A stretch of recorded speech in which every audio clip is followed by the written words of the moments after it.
કાળઝાળ ગરમી વચ્ચે મતદાન માટે ચૂંટણી પંચે એક્શન પ્લાન બનાવ્યો છે। ચૂંટણી પંચ દ્વારા દરેક બૂથ પર વિશેષ વ્યવસ્થા કરવામાં આવશે। અમદાવાદ જિલ્લામાં વિશેષ વ્યવસ્થા કરાશે।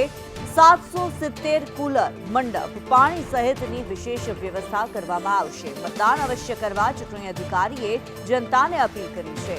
મતદારોના રક્ષણ માટે ઓઆરએસ મેડિકલ ટીમ હાજર રહેશે। ત્યારે કાળઝાળ ગરમી પડી રહી છે અને આ ગરમી 43 ડિગ્રી રહેવાની સંભાવના વ્યક્ત કરવામાં આવી છે। ચૂંટણીની તારીખ ઉપર 7 મેના દિવસે તેને લઈને ચૂંટણી પંચે એક્શન પ્લાન તૈયાર કર્યો છે।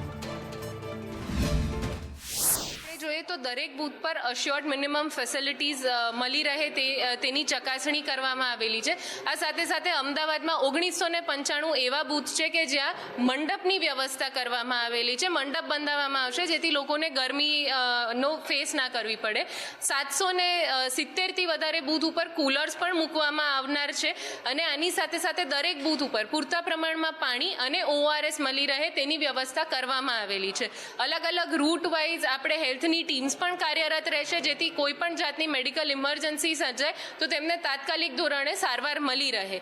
આમ અમારું કહેવું એ છે કે આની જોડે વાત કરીએ તો દિવ્યાંગો માટે પણ અલગથી વ્યવસ્થા કરવામાં આવેલી છે। બૂથ ઉપર 2 વોલન્ટિયર્સ અને વ્હીલચેર 2,500થી વધારે વ્હીલચેરની પણ વ્યવસ્થા કરવામાં આવેલી છે। તો એવા કોઈ પણ લોકો છે કે જે કાં તો દિવ્યાંગો છે, ઉંમરલાયક વ્યક્તિઓ છે તો તે લોકો પણ પોતાનો વોટ આપી શકે તે માટેની તમામ વ્યવસ્થાઓ કરવામાં આવેલી।